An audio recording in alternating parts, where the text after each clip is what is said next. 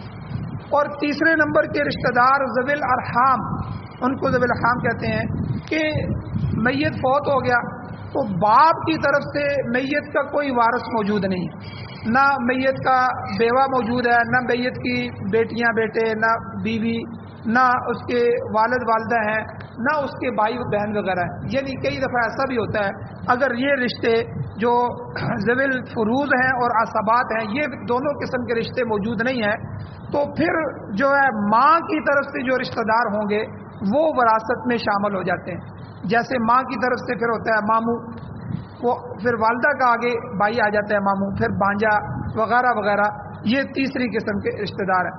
تو بہرحال ان تینوں میں سے اس مسئلے میں فقہا کا کچھ تھوڑا سا اختلاف بھی پایا جاتا ہے۔ امام شافعی رحمۃ اللہ علیہ کہتے ہیں کہ دو قسم کے جو رشتہ دار ہیں، ذوی الفروض اور عصبات، پہلے وہی وراثت کے قائل ہوتے ہیں، وہی وراثت ان کو ملے گی۔ وہ فرماتے ہیں کہ اگر ان دو اقسام میں سے کوئی وارث نہیں ہوگا بالفرض، تو پھر ترکہ جو ہوگا وہ بیت المال میں، قومی خزانے میں چلا جائے گا، بیت المال میں جمع ہو جائے گا۔ البتہ ہمارے امام اعظم ابو حنیفہ رحمۃ اللہ علیہ کے نزدیک ذوی الارحام جو ہیں، جو تیسرے نمبر پر آتے ہیں، کہ اگر میت کے اپنے وارث نہیں ہیں، قریبی وارث میں سے بیٹا بیٹی، والد والدہ اور بیوہ، اگر ان میں سے نہیں ہے، پھر جو ہے وہ دوسرے جو ذوی الارحام آتے ہیں وہ بھی نہیں ہیں، یعنی آگے اس کے بھائی بہن اور بھتیجے بھتیجیاں وغیرہ، یا بہنوں کے آگے بیٹے بیٹیاں وغیرہ اگر وہ بھی نہیں ہیں، تو پھر مال پھر جو ہے ماموں مامے بانجے وغیرہ، یعنی اس تیسرے طبقے کی طرف چلا جائے گا اور اس کو اس میں تقسیم کیا جائے گا، تو ذوی الارحام میں پھر مال چلا جائے گا اس صورت میں، یہ امام صاحب فرماتے ہیں۔ بلکہ حدیث میں موجود بھی ہے، حضور علیہ السلام کا اپنا فرمان ہے، الخال وارث من لا وارث له، حضور نے فرمایا کہ ماموں جب کوئی بھی کسی کا وارث نہ بن رہا ہو، وارث موجود نہ ہو، تو ماموں وارث ہوتا ہے، یہ حدیث میں موجود ہے۔ اب آگے اللہ تعالیٰ نے فرمایا کہ وراثت کا مال تھوڑا ہو یا زیادہ اس کی تقسیم ہونی چاہیے، اور کم سے کم حصے دار کو بھی محروم نہیں کرنا چاہیے۔ اللہ تعالیٰ چاہتے ہیں کہ نصیبا مفروضہ، کہ یہ حصے اللہ نے اپنی حکمت تامہ سے مقرر فرمائے۔ اللہ حکیم ذات ہے، اس نے خود مقرر کیے ہیں، ان میں نہ تو کوئی کمی پیشی کر سکتا ہے، نہ کسی کو آدمی ان حصوں سے محروم کر سکتا ہے۔ آگے وضاحتاً صراحتاً اللہ بیان فرماتے ہیں کہ وراثت کا قانون کسی انسان یا مخلوق کا قانون نہیں ہے، بلکہ یہ قانون اللہ تعالیٰ نے اپنی خاص حکمت سے بیان فرمایا ہے اور اس کو مقرر فرمایا ہے۔ اس میں ترمیم اور تنسیخ کا کسی کو حق نہیں پہنچتا۔ اور اس سے ایک اور مسئلہ اور بھی نکلتا ہے کہ امارت اسلامیہ جب قائم ہوتی ہے، اسلامی قانون جب آتا ہے، تو جتنے قوانین مقرر ہو چکے ہیں کسی کو اختیار نہیں ہے، خاص کر کے حدود اللہ، جو اللہ کی حدیں ہیں، جو سزائیں ہیں، اور اسی طرح جو دوسرے قوانین ہیں جو قرآن و سنت نے مقرر کر دی ہیں، ان میں کوئی آدمی بھی تبدیلی نہیں کر سکتا۔ ہماری جمہوریت میں تو ہر سال نئی آنے والی حکومتیں پچھلے قانونوں کو بدل دیتی ہیں کہ بھائی یہ قانون غلط تھا، ہم اس میں ترمیم کر رہے ہیں یا تنسیخ کر رہے ہیں۔ تو انسانوں کے بنائے ہوئے قانونوں کے اندر کمزوری ہو سکتی ہے، غلطی آ سکتی ہے، لیکن اللہ کے بنائے ہوئے قانون کے اندر کوئی غلطی نہیں ہے۔ جو قانون اللہ نے مقرر کر دیا ہے، اب اس میں ترمیم اور تنسیخ کا کسی کو منسوخ کرنے کا حق نہیں۔ اب دیکھیں حدود اللہ کے معاملے میں حضور علیہ السلام کے زمانے میں ایک عورت نے چوری کی، اس کا نام فاطمہ تھا اور وہ اعلیٰ خاندان میں سے تھی، خاندان بھی اس کا اچھا تھا۔ اب ظاہر بات ہے جب چوری کی ہے، اب قاضی کے سامنے فیصلہ آ گیا، حضور علیہ السلام کے سامنے مسئلہ پیش ہو گیا۔ اب حضور نے اس کا ہاتھ کاٹنا تھا۔ اب ان کے خاندان والوں نے سفارش شروع کر دی، چونکہ وہاں تو رشوت والا معاملہ ہی نہیں تھا، تو سفارش کی۔ اب سفارش کے لیے بھی وہ افراد چنے گئے جو حضور علیہ السلام کو سب سے پیارے تھے، اسامہ بن زید رضی اللہ تعالیٰ عنہ کے جو ہے حضرت زید کے بیٹے، جن کو حضور نے منہ بولا بیٹا بنایا تھا، تو حضور کو بڑی محبت تھی ان سے، ان کے بیٹے حضرت اسامہ، ان کو کہا کہ حضور سے سفارش کریں کہ معافی فرما دیں۔ اب جب وہ حضور کے پاس سفارش لے کے گئے تو حضور کو غصہ آ گیا، حضور کا چہرہ سرخ ہو گیا، تو آقا علیہ الصلوۃ والسلام نے فرمایا کہ اللہ کی حدوں میں آ کے سفارش کرتے ہو، اور ایک جملہ ارشاد فرمایا، حضور نے فرمایا اگر محمد کی بیٹی فاطمہ بھی چوری کرتی تو میں اللہ کی حدوں کو نافذ کرتے ہوئے اس کو بھی نافذ کرتا اور میں اس کا ہاتھ بھی کاٹتا۔ یعنی یہ حدیں جو ہیں یہ اللہ نے مقرر کی ہیں، تو محمد صلی اللہ علیہ وسلم کو بھی حق نہیں پہنچتا کہ وہ بھی اس قانون میں اپنی مرضی سے ترمیم کر سکیں، اپنی مرضی سے اس کو منسوخ کر سکیں۔ تو اللہ کی حدیں ہیں، اللہ نے جو قوانین، جو وراثت کے قوانین ہیں، حدود اللہ کے قوانین ہیں یا معاشرت کے قوانین ہیں، جتنے بھی مسائل، جتنے بھی قوانین اللہ نے قرآن میں بیان کر دیے اور حضور علیہ السلام نے اس کی تشریح فرماتے ہوئے حدیث میں بیان کر دیے، تو قرآن و سنت میں جتنے قوانین بیان ہوئے ہیں یہ اللہ تعالیٰ کی حکمت سے بیان ہو چکے ہیں، اور یہ قرآن قیامت تک کے لیے ہے۔ اب ان قوانین کو، اس قرآن کو بدلا نہیں جا سکتا، اب یہی قوانین چلیں گے۔ تو اس لیے اللہ تعالیٰ نے فرمایا کہ اللہ ہی بہتر جانتا ہے کس وارث کو کتنا حصہ ملنا چاہیے اور کس کا کتنا حق ہے، اس لیے اللہ نے یہاں اجمالی طور پر قانون بیان فرمائے ہیں۔ اب اگلی آیات میں جو ہے اللہ تعالیٰ ان قوانین کو تفصیلی بیان فرمائیں۔ اللہ تعالیٰ سے دعا ہے اللہ ہمیں عمل کی توفیق عطا فرمائے۔ آمین۔ الحمدللہ رب العالمین والعاقبۃ للمتقین والصلاۃ والسلام علی رسولہ النبی الکریم۔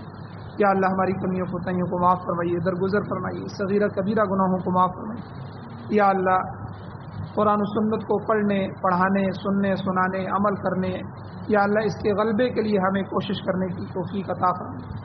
یا اللہ پاکستان سمیت پوری دنیا میں قرآن و سنت کا نظام نصیب فرمائے، امارت اسلامیہ شریعہ خلافت راشدہ کا نظام نصیب فرمائے۔